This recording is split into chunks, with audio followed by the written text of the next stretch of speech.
Andrew had a relationship of some sort with Virginia Roberts. She is the woman that Prince Andrew's got his arm around in this photo dated 2001.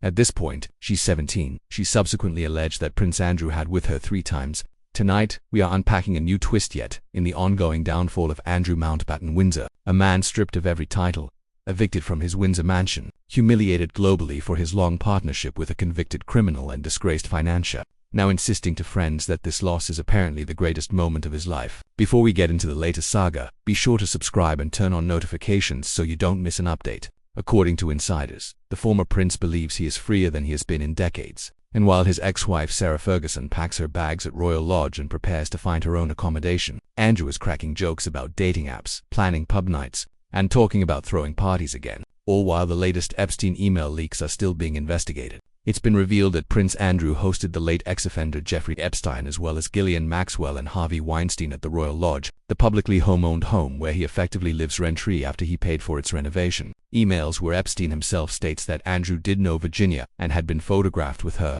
Emails which completely destroy Andrew's famous claim that he had no recollection of her and no knowledge of the photograph. So tonight we examine his so-called Plan B, his behavior inside Royal Lodge, his odd sense of triumph and what this means for the monarchy as their most scandalous figure.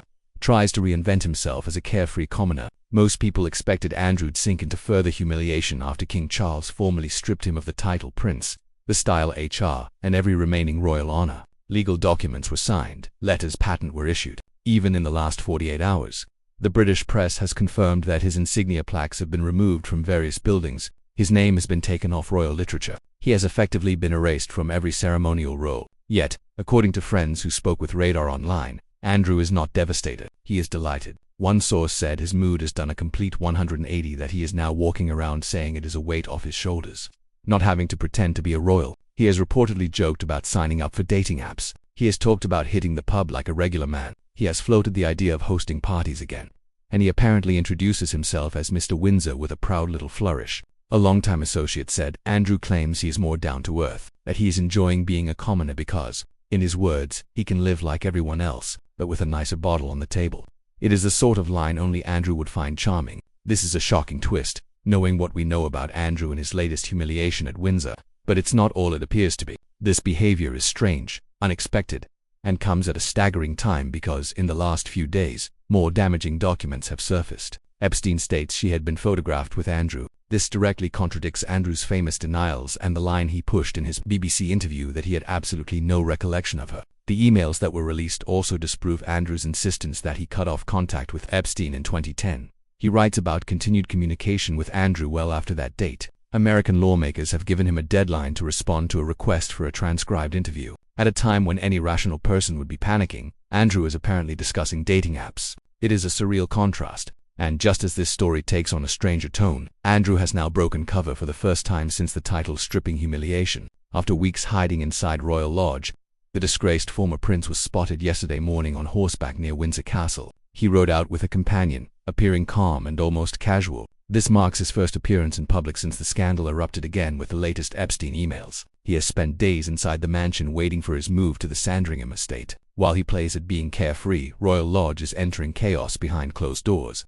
Reports state that Sarah Ferguson has been told to find her own accommodation. She will not be given a grace and favor property. She will not be offered any royal home. When Andrew leaves for his new residence on the Sandringham estate, she will not be going with him. She has been privately told that the king's decision is final. Yet, insiders say Andrew still insists on being treated as HRH by his staff. He has made it clear that palace rules do not apply within his walls. Butlers still call him Your Royal Highness. Staff still bow or curtsy. Andrew has declared this is his birthright and not something the king can erase. This sense of entitlement has been whispered about for years, but now during his final days in the property, it appears to be intensifying rather than diminishing. The public is not surprised. Insiders who worked for him have described decades of arrogance, tantrums, and shockingly childish behavior. What were some of the biggest revelations about working for the Duke of York? Yeah, so Tom Quinn's released this really kind of humorous book in a way, talking about, the lives of the staff at the palaces. What is it really like being, a maid or a butler to a member of the royal family? Former royal maid Charlotte Briggs famously revealed that Andrew kept 72 teddy bears on his bed at Buckingham Palace. She spent half an hour each day arranging them in a precise formation. If one was slightly out of place, he would reportedly shout.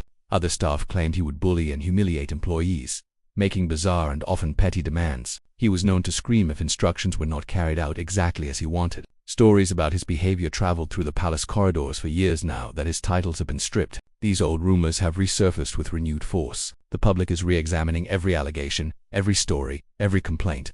And Andrew's new carefree attitude is doing little to counter any of it. Every visual sign of Andrew's royal identity is being removed. His role in the Florence War, once a point of pride, is now overshadowed by scandal. His photograph has been taken down in some official settings. His insignia plaques have been quietly removed. He has become a ghost in his own family, not invited to events, not included in official announcements, not referenced in speeches. The king's legal moves have formalized what many believed years ago. Andrew Mountbatten-Windsor is no longer considered a working member of the royal family in any capacity. His reinvention as Mr. Windsor is not an official rebrand. It is self-created and it carries no legitimacy beyond the walls of Royal Lodge. So where does all of this leave Andrew? Sources have claimed that Prince Andrew and his ex-wife Sarah Ferguson have been told they are not welcome at the royal family's Christmas celebrations amid fresh allegations surrounding their involvement with pedophile financier Jeffrey Epstein. We have a man without titles, without duties, without prestige, without allies in the palace, and without public support.